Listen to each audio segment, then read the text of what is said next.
What if we could edit human genes like editing a document?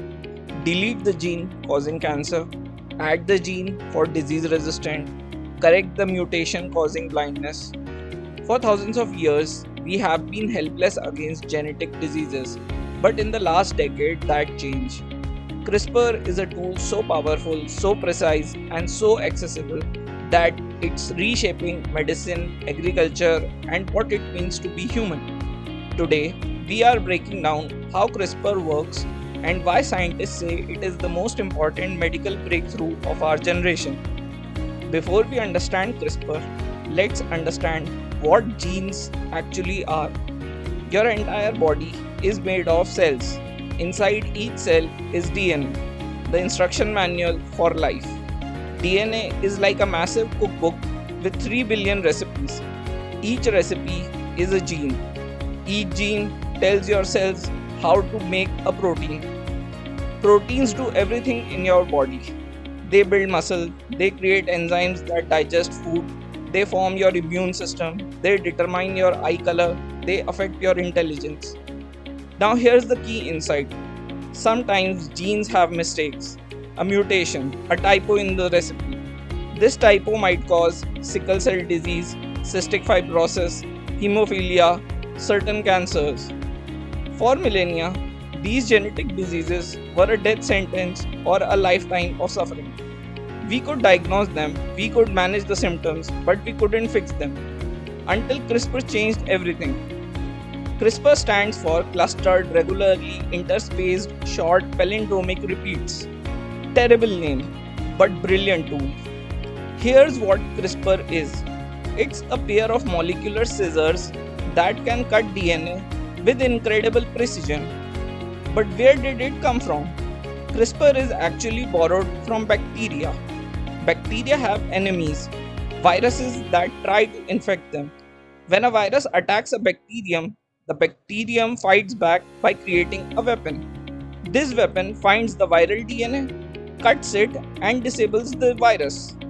The bacterium then remembers this viral DNA and keeps a copy as a defense system, like a bacterial immune memory. Scientists realized we can use this bacterial weapon to edit human genes. Here's exactly how CRISPR works. Step 1: Design the target. You decide which gene needs fixing. Say it's the cystic fibrosis gene. You code up a guide that says find this exact sequence. Step 2: Create the scissors. You take the CRISPR protein and attach that guide to it. Step 3: Deliver to cells. You inject this CRISPR guide combo into the body, into the cells that need editing. Step 4: Find and cut. The guide leads the CRISPR scissors through the DNA like a GPS to the exact location. The scissors cut it. Step 5: Fix the gene. Now you have three options. Delete the broken gene, that means it's gone. Repair the broken gene, that is fixing the typo. Third is insert a new healthy gene, meaning replace it. The cell's natural repair system does the rest. Result: the gene is fixed. The cell now produces healthy proteins. That's CRISPR, molecular scissors with incredible precision. Before CRISPR, gene editing existed, but it was expensive, took 1 lakh plus dollars per edit. It was slow as it took months, often imprecise, damaged the other genes, and difficult as it was only possible in laboratories with PhDs. CRISPR changed everything. It made it cheap, that is $50 to $100 per edit, that was 1000 times much cheaper. It was done in weeks instead of months. It targeted exact genes without damage, accessible as high school students could do it. Because of this, CRISPR is already being used in medicine, treating sickle cell disease, that too FDA approved, treating cancers as clinical trials are ongoing, creating disease resistant crops, engineering disease resistant mosquitoes, even correcting blindness in some patients. In agriculture, it is creating drought resistant crops, making disease proof livestock, increasing crop yield. and reducing pesticide need. This is why scientists call it revolutionary. For the first time in history, we can rewrite the code of life itself and do it cheaply, quickly, precisely. But here's the ethical question: if we can edit genes to cure diseases, can we edit genes to enhance humans? Make stronger muscles, have higher IQ, get better looks? This is the frontier of CRISPR debate. CRISPR creates three categories of gene editing. First is therapeutic, that is fixing disease like curing sickle cell disease, curing hemophilia, curing cystic fibrosis. This is generally accepted as ethical.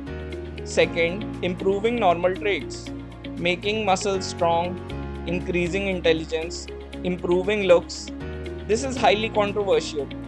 Third is germline, that is editing eggs, sperms, or embryos.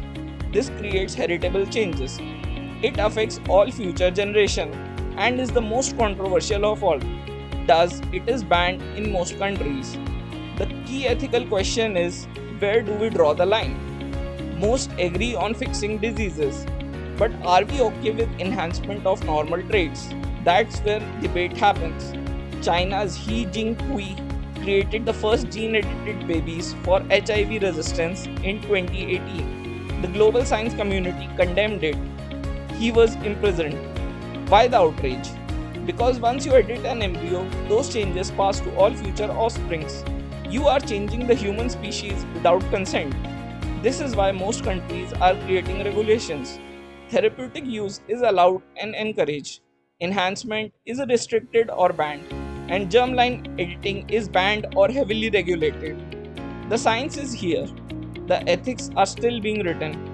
CRISPR represents a turning point in human history. For the first time, we can edit the code of life, cure genetic diseases, maybe even improve the human species. But with power comes responsibility. The next decade will determine how we use CRISPR as a tool to eliminate suffering or as a tool for inequality and enhancement. The science is neutral, our choices are not. If you want more deep dives into how technology shapes our future, subscribe to Strategic Minds. We explore the science, ethics, and implications of breakthroughs that matter. New videos every Monday and Thursday at 6 pm IST. Thanks for watching.